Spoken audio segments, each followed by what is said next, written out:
لنا في الدارين شفيع آدم رسول أكرم رحمة عالم نبي العرب العظام حبيب كبرياء أشرف الأنبياء سيد الأنبياء شافي محشر ساقي كوثر آقي نمدر مدينة كتاجدار آفتب نبوة فخر موجودات سيد المخلوقات হযরত মুহাম্মদুর রাসূলুল্লাহ সাল্লাল্লাহু আলাইহি ওয়াসাল্লামের উপর সর্বোপরি শুকর যে আল্লাহ তাআলা আমাকে আপনাকে আজকের এই মহতি আয়োজনে অনেক মানুষের থেকে যাচাই বাছাই করে সকলের আগে আগে এই প্যান্ডেলে আসার জন্য বসার জন্য কবুল করেছেন।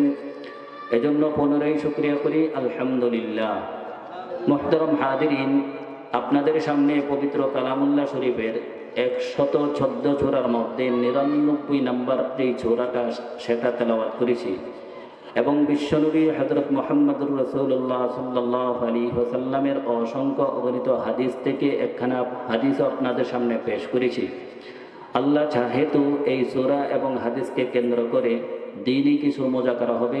ওমা তাওফীকি ইল্লা বিল্লাহ। মুহতারাম হাজিরিন, সর্বপ্রথম আমরা জেনে নেই যে সূরাতুজ জিলজাল, এই সূরাতুজ জিলজাল কেন আল্লাহ তাআলা নাজিল করলেন। এই সূরাটার নাম আরো একটা নাম আছে জালজালা, সূরাতুজ জালজালা মানে ভূমিকম্প। তো এই সূরা কেন নাজিল হইলেন সেটা আমরা প্রথমেই জেনে নেই। মক্কাতে যখন মুহাম্মদ সাল্লাল্লাহু আলাইহি ওয়াসাল্লাম কাফেরদেরকে প্রায় সময় দাওয়াত দিতেন, তো কাফেররা আপনার নবীকে জিজ্ঞেস করত, ইসআলুনাকা আনিস সাআ ইসআলু আইয়ানা ইয়াউমুল কিয়ামা, কিয়ামত কখন হবে। আল্লাহর রাসূলকে প্রায় সময় জিজ্ঞেস করত এই কাফেররা। অন্য জায়গায় সূরাত ইয়াসিন সহ বিভিন্ন জায়গায় এটা আছে, ওয়া ইয়াকুলুনা মাতা হাদাল ওয়াদু ইন কুনতুম সাদিকিন, যদি তোমরা সত্যবাদী হও তাহলে ওই দিনের খবর আমাদেরকে দাও যেই দিন কিয়ামত হবে। তো কিয়ামত কখন হবে আল্লাহ রাসূল সাল্লাল্লাহু আলাইহি ওয়াসাল্লাম এক হাদিসের মধ্যে বলেন, 5টা জ্ঞান, 5টা ইলম, 5টা বিদ্যা আল্লাহ তাআলা ছাড়া আর কারো কাছে নাই। এর মধ্যে এক নম্বর হইল ইন্নাল্লাহা ইনদাহু ইলমুস সাআ, কিয়ামত কবে হবে, কখন হবে পৃথিবীর কেউ জানে না, একজন জানে, তিনি কে? আল্লাহ। কিয়ামত কখন হবে এই খবর শুধুমাত্র আমার আপনার রব জানেন। ইন্নাল্লাহা ইনদাহু ইলমুস সাআ ওয়া ইউনাজ্জিলুল গায়ব, বৃষ্টি কখন হবে সেটাও কে জানেন? আল্লাহ। বৃষ্টি কখন হবে সেটাও আল্লাহ জানেন। তাহলে এক নাম্বার কিয়ামত কখন হবে সেটাও আল্লাহ জানেন।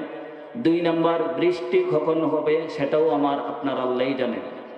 ওয়া ইয়ালামু মা ফিল আরহাম, এবং আমার আপনার মায়ের গর্ভে, মায়ের রেহেমে কি আছে, সন্তান ছেলে না মেয়ে, সেটা দুনিয়ার কেউ জানে না, একজন জানে, তিনি কে? আল্লাহ। হুজুর এখন তো দুনিয়ার মানুষও জানে, আর এই দুনিয়ার মানুষ জানতে হলো কমসে কম 4 মাস লাগে, 3 মাস লাগে, তার আগে জানে না। আর আল্লাহ তাআলা প্রথমেই জানেন যে মায়ের পেটের ভিতরে কি সন্তান হবে। ওয়ায়ুনাজ্জিলুল গায়ব ওয়া ইয়ালামু মা ফিল আরহাম ওয়া মা তাদরি নাফসুম মাযা তাকসিবু গাদা, মানুষ আগামীকাল কি কামাই করবে, কি রুজি রোজগার করবে সেটাও একজন জানেন, তিনি কে? আল্লাহ। ওয়া ইয়ালামু মা ফিল আরহাম ওয়া মা তাদরি নাফসুম মাযা তাকসিবু গাদা ওয়া মা তাদরি নাফসুম বিআইয়ি আরদিন তামুত, আমি আপনি কোথায় মৃত্যুবরণ করব, কখন মরব, কিভাবে মরব জানি না।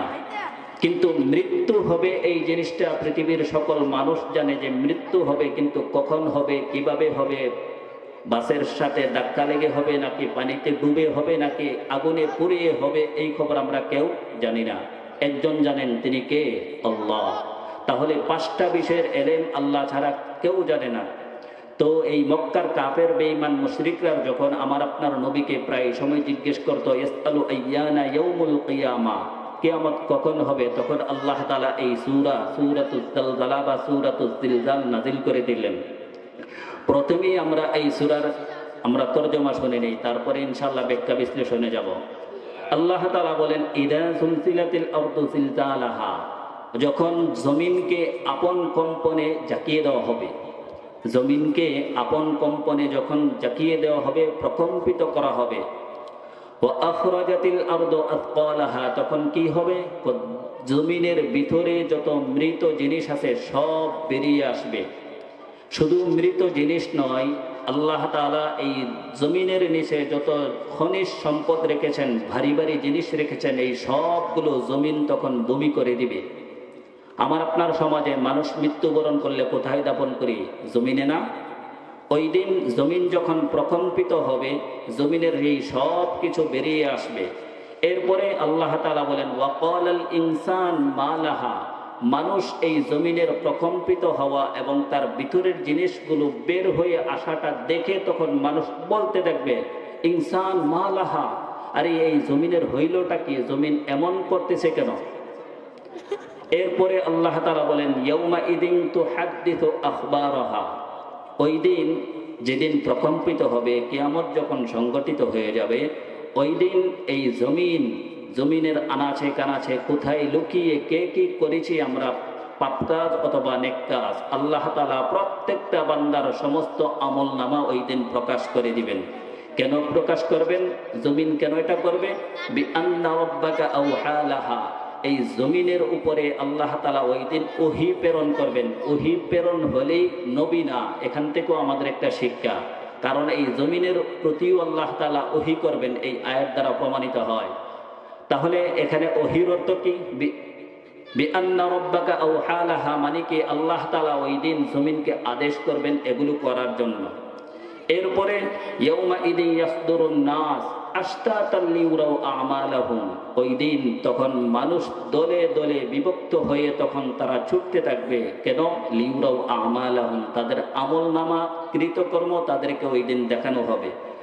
ফামান ইয়ামাল মিসকালা যাররাতিন খায়রান ইয়ারা, ওই দিন এমন একটা দিন আসবে যেই দিন আল্লাহ তাআলা কাহারো উপরে লা ইয়াজলিমু মিসকালা যাররা, অনুপরিমাণ আল্লাহ তাআলা কাহারো প্রতি ওই দিন জুলুম করবে না। কেউ যদি দুনিয়াতে অনুপরিমাণ, জাররা পরিমাণ, বিন্দু পরিমাণও কোনো ভালো কাজ করে থাকে, আল্লাহ তাআলা ওই দিন তাকে তার প্রতিদান দিবে। এবং কেউ যদি ওমাইয়ামাল মিসকালা যাররাতিন শাররান ইয়ারা, কেউ যখন কোনো গোপনে প্রকাশ্যে যেভাবেই হোক কোনো অশ্লীল কাজ করে থাকে, বদ আমল করে থাকে, সেটারও প্রতিদান আল্লাহ তাআলা তাকে দিবে। এই সূরা বর্তমান এই কথাগুলো আমরা শুনলাম, যে তরজমাটা শুনলাম, আল্লাহ রাসূল সাল্লাল্লাহু আলাইহি ওয়াসাল্লামের জামানার মধ্যে আব্দুল্লাহ ইবনে আমর রাদিয়াল্লাহু তাআলা আনহুর বর্ণনা, উনি বলেন এক ব্যক্তি আল্লাহ রাসূলের কাছে আসলেন। আতা রাজুলুন ইয়া রাসূলুল্লাহ, আয়েশা ওই লোক আল্লাহ রাসূলকে বলেন ইয়া রাসূলুল্লাহ আকরিইনি, আমাকে আপনি কোরআন শিখিয়ে দেন, আমাকে আপনি কোরআন শিখিয়ে দেখেন। তখন আল্লাহ রাসূল সাল্লাল্লাহু আলাইহি ওয়াসাল্লাম বলেন ইকরা সালাসান মিন যাওয়াতির রা, আচ্ছা বেশ ভালো কথা, তুমি যখন কোরআন শিখতে আসছো, কোরআনের মধ্যে যেই সমস্ত সূরাকে আল্লাহ তাআলা আলিফ লাম রা দিয়ে শুরু করেছেন, এমন সূরার মধ্যে তুমি 3টা সূরা শিখে নাও, পড়ে নাও। তখন ওই লোকটা বলে কাবীরাত সিন্নি ওয়াশতাদ্দা কলবি ওয়া গালুযা লিসানি, ইয়া রাসূলুল্লাহ আমার তো বয়স হয়ে গেছে, আমার তো অন্তর শক্ত হয়ে গেছে, ওয়া গালুযা লিসানি আমার জবান জিহ্বা তথা ভারী হয়ে গেছে। ইকরা সালাসান মিন যাওয়াতির রা যখন আল্লাহর রাসূল বলেন, তখন ওই বেচারা এই অপারগতা প্রকাশ করলেন। কারণ আলিফ লাম রা দিয়ে যেই সমস্ত সূরা আল্লাহ তাআলা নাযিল করেছেন, ওই সমস্ত সূরা কোরআনের মধ্যে বৃহৎ আকারের সূরা। এর মধ্যে একটা সূরা হলো সূরাতুল ইউনুস, হযরত ইউনুস নবীর নামে নামকরণ। দ্বিতীয় নম্বর সূরা হলো সূরা হুদ, 3 নম্বর সূরাতুল ইব্রাহিম, এরপরে সূরাতুল ইউসুফ। প্রত্যেকটা সূরাই অনেক বড় বড়। এজন্য এই লোকটা অপারগতা প্রকাশ করলেন কাবীরাত সিন্নি, ইয়া রাসূলুল্লাহ আপনি আমাকে এত বিশাল বিশাল সূরা শিখতে বলতেছেন, পড়তে বলতেছেন, কাবীরাত সিন্নি অথচ আমার বয়স হয়ে গেছে। ওয়াশতাদ্দা কলবি আমার অন্তর শক্ত হয়ে গেছে, এখানে অন্তরের দ্বারা স্মৃতি শক্তি লোপ পেয়ে গেছে, এটাও অর্থ বোঝানো যায়।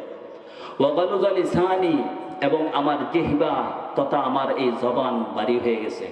এই হাদিস থেকে জানার বিষয় হলো, কোরআন যদি কেউ শিখতে চায়, পড়তে চায়, তাহলে কি বুড়া হয়ে শিখবে, পড়বে, নাকি ছোট বয়সে? ছোট বয়সে না হয় বড় হইলে ওই সাহাবীর যেই হালত ছিল আমাদেরও সেই হালত হয়ে যাবে।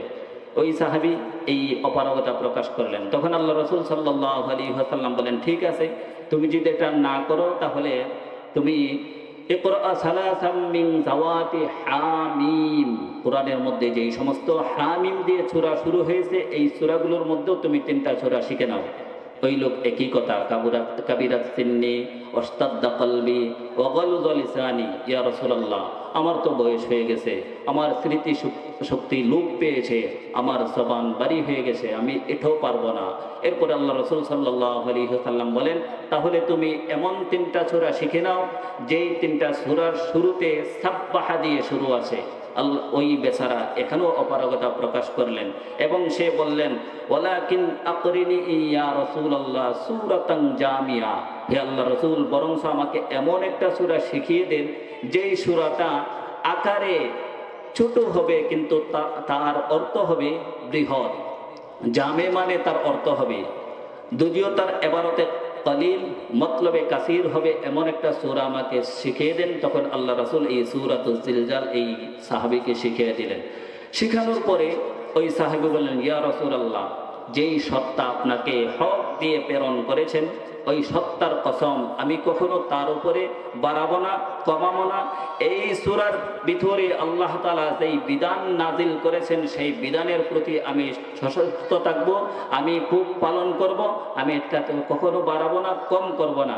তখন আল্লাহ রাসূল সাল্লাল্লাহু আলাইহি ওয়াসাল্লামের সামনে যেই সমস্ত মানুষ ছিল সকলকে আল্লাহ রাসূল উদ্দেশ্য করে বললেন, আফলাহার রাইজিল, আফলাহার রাইজিল, ও আমার সাহাবায়ে কেরাম তোমরা যদি কোনো দুনিয়াতে সফল পুরুষ দেখতে চাও ওই যে লোকটা যাইতেছে তাকে তোমরা দেখে নাও, সে হলো সফল, সে হলো একজন জান্নাতি পুরুষ। মুহতারাম হাজিরিন, তাহলে এখান থেকে আমরা শুনলাম বুঝলাম যে আমাদেরকে কোরআন শিখতে হলে অল্প বয়সে আমাকে আপনাকে শিখতে হবে।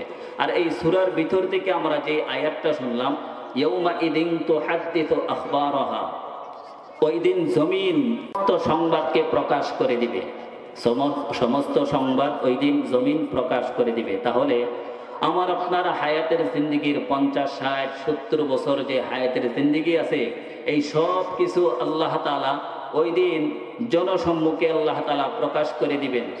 এজন্য মানুষের সাথে যখন আমার চলাফেরা হবে, লেনদেন হবে, কথাবার্তা হবে, আমার আপনার প্রতিবেশী যারা আছে বিশেষ করে প্রতিবেশী এদের সাথে আমার আপনার চলাফেরাটা খুবই নমনীয় হওয়া উচিত, খুবই স্বাভাবিক হওয়া উচিত। কারণ এই দুনিয়ার জিন্দেগি যেভাবেই আমি আপনি অতিবাহিত করি না কেন একদিন চলেই যাব। চলে যাওয়ার পরে প্রত্যেকটা মানুষের হিসাব হবে কি হবে না? হবে। সূরাতু মারইয়ামের মধ্যে আল্লাহ তাআলা বলেন, ওয়াকুল্লুহুম আতিহি ইয়াউমাল কিয়ামাতি ফারদা, হিসাব দেওয়ার জন্য ওই দিন আল্লাহ তাআলা প্রত্যেককে একা একা আল্লাহ তাআলার সামনে উপস্থিত করবেন। আর সূরাতু বনী ইসরাঈলের মধ্যে বলেন, ইয়াউমা নাদউ কুল্লা উনাসিম বিইমামিহিম, প্রত্যেক মানুষকে তার নেতার সাথে ওই দিন উত্তোলন করবেন। তো জমিন যখন তার ভিতরের এই সব কিছু প্রকাশ করে দিবে, ওই এক হাদিসের মধ্যে আল্লাহ রাসূল সাল্লাল্লাহু আলাইহি সাল্লাম বলেন, তখন এই জমিনের ভিতরের বাড়ি জিনিসগুলো যখন বেরিয়ে আসবে, খনিজ সম্পদ, টাকা পয়সা, লেন যা আছে, স্বর্ণ অলংকার, এই সব কিছু জমিনের নিচ থেকে বেরিয়ে আসবে। কারণ আমি আপনি যে টাকাগুলো ব্যবহার করি এই টাকাগুলো প্রকৃত সম্পদ না, প্রকৃত সম্পদ হইল স্বর্ণ আর রূপা। আমার আপনার কাছে 1 লক্ষ টাকা আছে মানে সরকারের ঘরে আমার আপনার পক্ষ থেকে 1 ভরি স্বর্ণ বা 1 লক্ষ টাকা পরিমাণ স্বর্ণ জমা আছে। ওই সরকার এই স্বর্ণটা রেখে আমাকে আপনাকে একটা রিসিপ্ট বই ধরাই দিছে, এটা হলো টাকা, এটা দিয়ে আমি আপনি বাজার টাজার করে খাই, চলি ফিরি, এই হইল টাকা। না হইলে এই টাকা কিন্তু হাকিকতে প্রকৃত অর্থে এটা কোনো সম্পদ না। সম্পদ হইল স্বর্ণ, সম্পদ হইল রূপা। তো ওই দিন যখন এই জমিনের ভিতর থেকে এই সব কিছু বেরিয়ে আসবে তখন একজন হত্যাকারী উপস্থিত হবে, আল্লাহ তাআলা হত্যাকারীকে উপস্থিত করবে। ওই যে ইয়াউমা নাদউ কুল্লা উনাসিম বিইমামিহিম, তার নেতা সহ। নেতারা তাদের ক্ষমতা ঠিকই রাখতে গিয়ে কত মানুষ খুন করে, গুম করে, এই সব লোকদের ওই দিন উপস্থিত হবে। একজন কাতেল আসবে, হত্যাকারী আসবে, খুনি আসবে, আইসা এই সম্পদগুলো দেখে বলবে, আরে এর জন্য তো আমি মানুষ হত্যা করেছিলাম, এই ক্ষমতা ঠিকানোর জন্য তো এগুলো করেছিলাম, এই দুনিয়াতে সম্পদশালী হওয়ার জন্যই তো আমি আপনি বিদ্বেষ ছড়াইছিলাম। তাহলে আজকে দেখি এগুলো জমিন থেকেই বেরিয়ে আসছে। একজন ছুর ওই দিন উপস্থিত হবে। এই ছুরও বলবে, আরে এই চুরি করার অপরাধে তো আমার হাতেই কেটে দিল, আমি এগুলোর জন্যই তো চুরি করেছিলাম। ওই দিন একজন আত্মীয়তার সম্পন্ন ছিন্নকারী উপস্থিত হবে। আয়েশা বলবে, হারি আত্মীয়তার বন্ধন তো আমি এজন্যই দূরত্ব বজায় রেখেছিলাম, এজন্যই ছিন্ন করেছিলাম, আমার আপনার সম্পদ যেন কমে না যা। বোন ভাইয়ের সম্পর্কের মধ্যে বিচ্ছেদ কেন? এই সম্পদ নিয়ে। চাচা ভাতিজার মধ্যে বিচ্ছেদ কেন? এই সম্পদ নিয়ে। ভাই ভাই বিচ্ছেদ কেন? এই সম্পদ নিয়ে। তো প্রত্যেকটা মানুষ ওই দিন এগুলো দেখবে আর বলবে, হারি এগুলোর জন্যই তো দুনিয়াতে আমি আপনি বিচ্ছিন্ন করে রেখেছিলাম আত্মীয়তার সম্পর্ক। তখন প্রত্যেকটা মানুষকে ওই দিন ডেকে ডেকে আল্লাহ রাসূল বলেন, সুম্মা ইয়াদউনাহু, প্রত্যেককে ডাকা হবে, আসো ফালা তাখুদুনা মিনহু শাইআ, এবং যেই সমস্ত সম্পদের জন্য দুনিয়াতে তোমরা অনেক কিছু করেছিলে এগুলোকে আজকে তোমরা নিয়ে যাও। ফালা তাখুদুনা মিনহু শাইআ, একজন ওই দিন এগুলো নেওয়ার জন্য আগাবে না। কারণ কি? ওই দিন যার যার চিন্তা। তে আল্লাহ তাআলার কাছে আমার আপনার হিসাব দিতে হবে। বিশেষ করে প্রতিবেশী যারা আছে, প্রতিবেশীর সাথে যখন আমি আপনি এই আচার ব্যবহার করি, চাল চলন করি, আল্লাহ বলবেন, ইকরা কিতাবাক, তুমি তোমার কিতাবটা পড়ো, কাফা বিনাফসিকাল ইয়াউমা আলাইকা হাসিবা, আজকে আমার হিসাব নিতে হবে না তোমার কাছ থেকে, তুমি হিসাব দেওয়ার জন্য যথেষ্ট হইবা। তুমি তোমার চাচার সাথে কেমন ব্যবহার করছিলা, তুমি তোমার ভাইয়ের সাথে কেমন ব্যবহার করছিলা, তুমি তোমার বোনের সাথে, তুমি তোমার আশপাশের প্রতিবেশীর সাথে কেমন করছিলা, আজকে তোমার হিসাব এখানে পাই টু পাই লেখা আছে, তুমি সব পাইবা। অতএব তোমার কিতাবটা তুমিই পড়ো। আল্লাহ তাআলা সূরাতুল কাহফের মধ্যে বলেন, মালি হাদাল কিতাব লা ইউগাদিরু সগীরা ওয়ালা কাবীরা, ওই দিন প্রত্যেকটা মানুষ এই কিতাব হাতে নিয়ে বলবে, আরে এটা কেমন কিতাব, আশ্চর্য ধরনের এক কিতাব। মালি হাদাল কিতাব লা ইউগাদিরু সগীরা ওয়ালা কাবীরা, যেই কিতাবের মধ্যে এমন কোনো বড় বিষয় নাই যেটা উঠে নাই, আবার এমন কোনো ছোট বিষয় যেটা নাই সেটাও দেখে এখানে লিপিবদ্ধ আছে। আহারে কত নির্জনে নীরবে, কেউ দেখতো না, অমুকের জিনিসটা মেরে খেয়েছিলাম, আজকে দেখি এটাও এখানে লেখা আছে। কারণ জমিন বলবে, ইয়াউমা ইদিন তুহাদ্দিসু আখবারাহা, জমিন তো ওই দিন এই সব কিছু প্রকাশ করে দিবে। জমিনের মধ্যে এমন কোনো বিষয়, এমন কোনো জিনিস গোপন থাকবে না যেই জিনিসটা গোপন রইবে। এজন্য 60-70 বছরের জিন্দেগির, হায়াতের জিন্দেগির প্রতিটা সেক্টরের কি হয়েছে না হয়েছে সব প্রকাশ পাইবে। এক বিখ্যাত হাদিস, আল্লাহ রাসূল সাল্লাল্লাহু আলাইহি ওয়াসাল্লাম এই জমিনের ব্যাপারে আমাকে আপনাকে কি বলছেন জানেন? নবীজি সাল্লাল্লাহু আলাইহি সাল্লাম বলেন, তাহাফফাজু মিনাল আরদ, তাহাফফাজু মিনাল আরদ, ও দুনিয়াবাসী তোমরা এই জমিনের ব্যাপারে সতর্ক হও, এই জমিনের ব্যাপারে তোমরা যথেষ্ট সতর্ক থাকো। ফা ইন্নাহা উম্মুকুম, কেননা এই জমিন হলো তোমাদের মা। আচ্ছা, কেমনটা বুঝলেন? জমিন আমাদের মা, বিষয়টা কেমন না? জমিন আমাদের মা। এই হাদিস যখন পড়ি, এই হাদিস যখন নিয়ে চিন্তা ফিকির করি, তখন ব্রেন কেমন যেন উল্টে যায় যে জমিন মা হই কেমনে? আপনাদের বুঝে আসছেনি মা হই কেমনে? তাহাফফাজু মিনাল আরদ ফা ইন্নাহা উম্মুকুম, এই জমিনের ব্যাপারে সতর্ক হও, কেননা এই জমিন তোমাদের মা। তাহলে এখান থেকে গবেষণা হইল, দুনিয়াতে মায়ের প্রকৃত সন্তানকে, আমার বাবাকে, আপনার বাবাকে, অমুকের বাবাকে, তুমুকের বাবাকে পৃথিবীর কেউ না জানুক, একজন জানে, তিনি কে? মা। পৃথিবীর কেউ না জানুক, একজন জানে, তিনি কে? আমার বাপকে আমি কই পারবো, আপনার বাপকে আপনি কই পারবেন? প্রকৃত বাপকে দুনিয়ার কেউ জানে না, একজন জানে দুনিয়ার, তিনি কে? মা। মা জানে সন্তানের আসল বাবাকে, অন্য কেউ জানে না। তো হাদিসটা কেমন যেন, তাহাফফাজু মিনাল আরদ, তোমরা জমিন থেকে সতর্ক হও, ফা ইন্নাহা উম্মুকুম, কেননা এই জমিন হলো তোমাদের মা। মানে কি? এই জমিন জানে, জমিনের মধ্যে প্রকৃত ভদ্র নম্র মানুষকে আর কেউ জানে না। কারণ আজকে এই দুনিয়ার মধ্যে জুলুম, নির্যাতন, নিপীড়ন চালিয়েও একজন মানুষ উপরে উপরে ভালো চালিয়ে চলে, তার পক্ষে লোক দাঁড় করে দেয়, হাজারো নির্যাতন করার পরও তার পক্ষে ভালো সাক্ষী দেওয়া লাগে। এরকম জুলুমের শিকার আসি না নাই? আসি। এজন্য এই জমিন জানে ওই দিন আপনি কেমন পুরুষ, আমি কেমন পুরুষ, জমিনের প্রকৃত বান্দা আমি নাকি উনি, কেউ জানে না। জমিন জানে যে জমিনের প্রকৃত বান্দাকে। এজন্য বলা হয় যে এই জমিন তোমাদের মা। মা যেমন জানে প্রকৃত সন্তানের বাবাকে, ঠিক এই জমিনও জানে এই জমিনের প্রকৃত বান্দাকে। আজকে টাকা দিয়ে, ঘুষ দিয়ে দুনিয়াতে ভালো সাজা যায়, কিন্তু এই ভালো বেশি দিন টিকে না। এই ভালো বেশি দিন টিকে না, স্থায়িত্ব লাভ করে না। সামনাসামনি মানুষ আপনাকে সালাম দেয়, ভদ্রতা শিখে অনেক কিছু করে, কিন্তু পিছনে আপনাকে 10 নম্বর একটা বাস দেয়। তাহলে এগুলো কি বোঝা আসার দরকার না? পরিবর্তন হওয়ার দরকার না?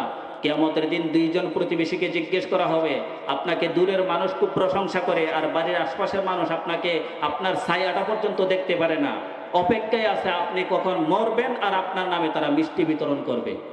বহু সমাজের মধ্যে এমন মানুষ আছে। এজন্য মুহতারাম হাজিরিন, ভালো হওয়া, নিজে ভালো হওয়া, প্রতিবেশীর সাথে সৎ ব্যবহার করা, প্রতিবেশীকে কোনোভাবেই কষ্ট না পৌঁছানো। আজকে দেখা যায় প্রতিবেশীকে মামলা মোকদ্দমায় জর্জরিত করে রাখি, অনর্থ কষ্ট পৌঁছাইতে পৌঁছাইতে পৌঁছাইতে পৌঁছাইতে একটা জাহান্নাম বানিয়ে রাখি তার বাড়িটাকে। কেন রে ভাই?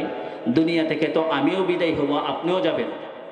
ওই দিন আল্লাহ তাআলা হিসাব নেবেন, এই জবানকে বন্ধ করে দেওয়া হবে ওই দিন। সূরাত ইয়াসিনে আয়াত আল্লাহ বলেন, আল ইয়াউমা নাখতিমু আলা আফওয়াহিহিম ওয়া তুকাল্লিমুনা আইদিহিম ওয়া তাশহাদু আরজুলুহুম বিমা কানু ইয়াকসিবুন। ওই দিন আপনাদের আর আমার আপনার জবান দিয়ে কিছু বলতে হবে না, মুখের তালা মারা মেরে দিবেন। হাত কথা বলবে, পা কথা বলবে, মস্তিষ্ক বলবে, কান কথা বলবে, নাক কথা বলবে, প্রতিটা অঙ্গ প্রত্যঙ্গ ওই দিন আমার আপনার পক্ষ থেকে সাক্ষী দিবে কোনটাকে কোন কাজে ব্যবহার করেছি। তাহলে বাঁচার কোনো কায়দা নাই। এজন্য জুলুম বন্ধ করে দেওয়া, নিপীড়ন নির্যাতন বন্ধ করে দেওয়া, প্রতিবেশীর সাথে সৎ ব্যবহার করে এখানে ভালো হওয়া।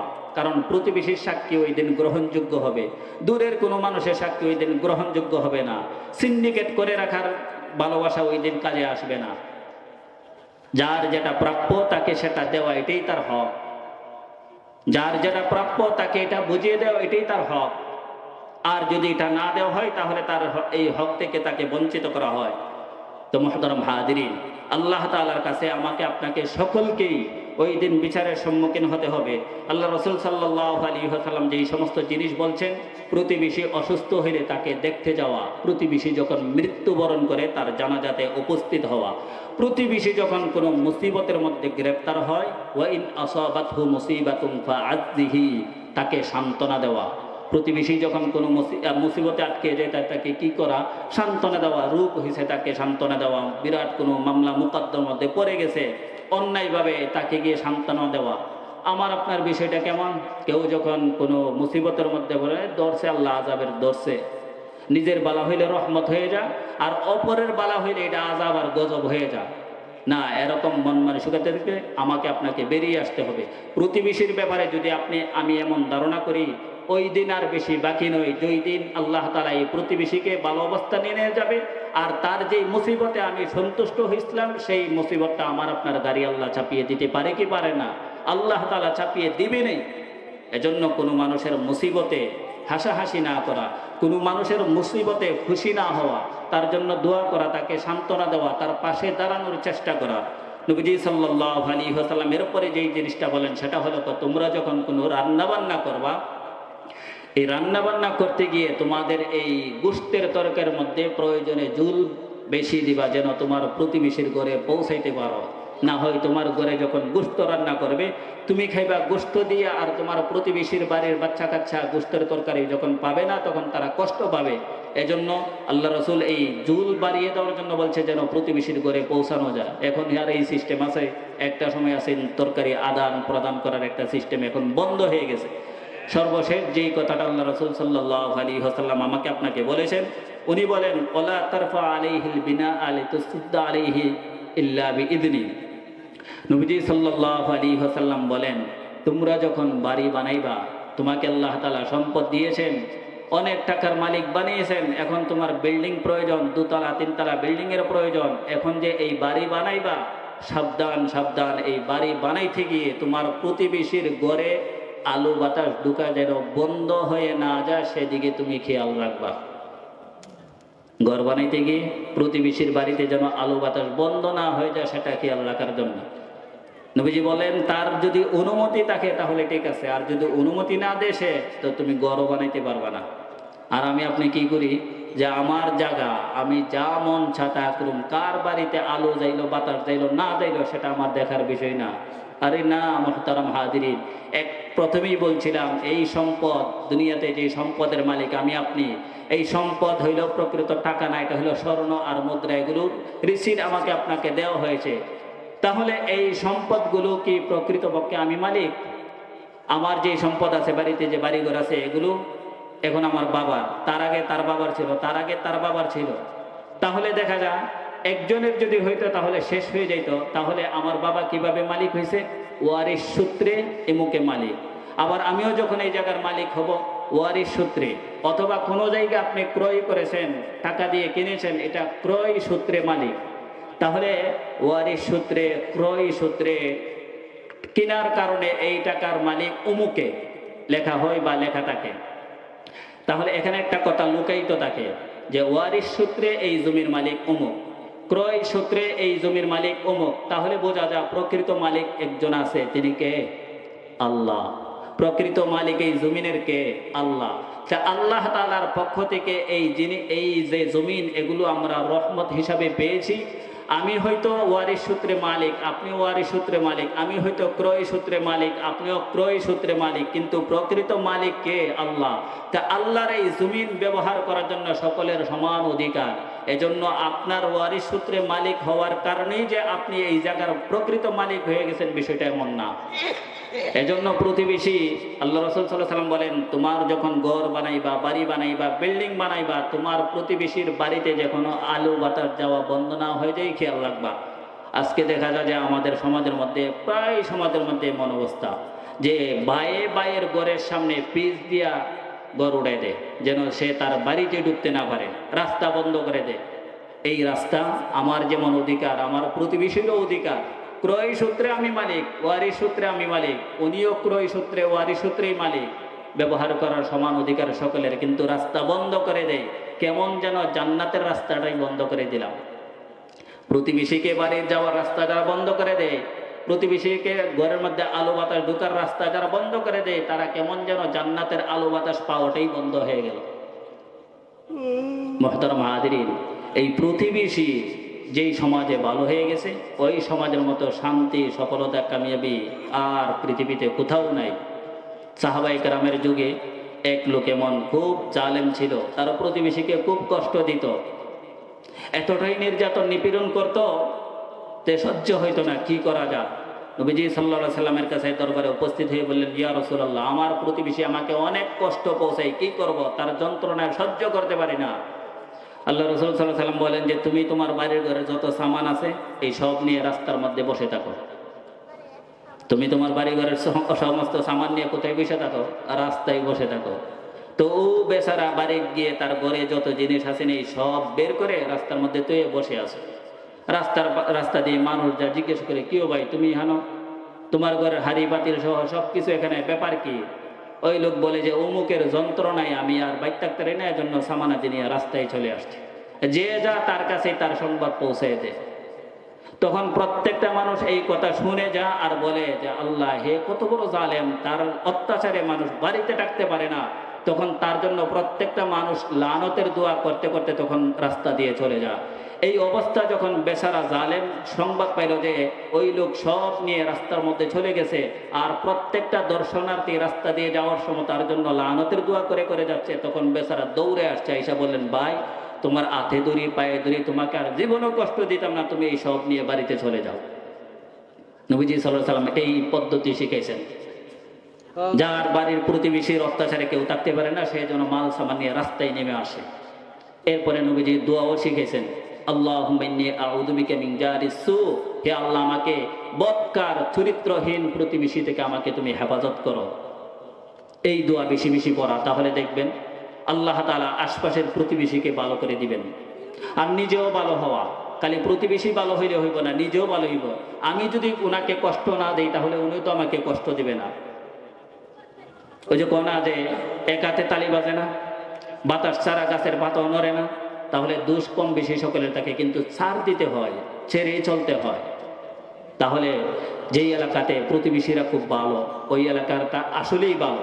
এজন্য আমি আপনার প্রশংসা যদি দূর দূরান্তে ছড়িয়ে পড়ে আর এলাকার মানুষ আমাকে আপনাকে খুব খারাপ জানে, তাহলে এই খারাপ দিয়ে সেরা মুক্তি পাওয়া সম্ভব না। মুহতারাম হাজিরিন, এজন্য আমাকে আপনাকে ভালো হতে হবে, আশপাশের প্রতিবেশীও যেন ভালো হয়ে যায়, তাদের জন্য দোয়া করা, তাদের প্রতি মেহনত করা। যেই জিনিসগুলো আল্লাহ রাসূল বলেছেন, তারা যখন তোমার কাছে কোনো কিছু চায় তাদেরকে তোমরা দিবা। তারা যদি কর্জে হাসানা চায় এটাও তোমরা তাদেরকে দিবা। তারা যদি দাওয়াত দেয় তাহলে তোমরা তাকে দাওয়াত গ্রহণ করবা। অসুস্থ হলে দেখতে যাইবা। তারা যদি মৃত্যুবরণ করে জানাজায় যাইবা। এই জিনিসগুলি তোমরা হক যদি আদায় করতে পারো তাহলে আল্লাহ তাআলা তোমাদের আশপাশের লোকদেরকে ভালো বানাই দিবেন, তোমাদেরকেও ভালো বানাই দিবেন। তা আল্লাহ তাআলা এই পর্যন্ত যেই সমস্ত কথাবার্তা বলা হইল, বলনেওয়ালা সহ আমাদের সকলকে আমল করতে পারি এবং আমাদের প্রতিবেশী এবং নিজে সহ ভালো হইতে পারি, আল্লাহ তাআলা তৌফিক দেন করি, আমিন। সুবহানাল্লাহ।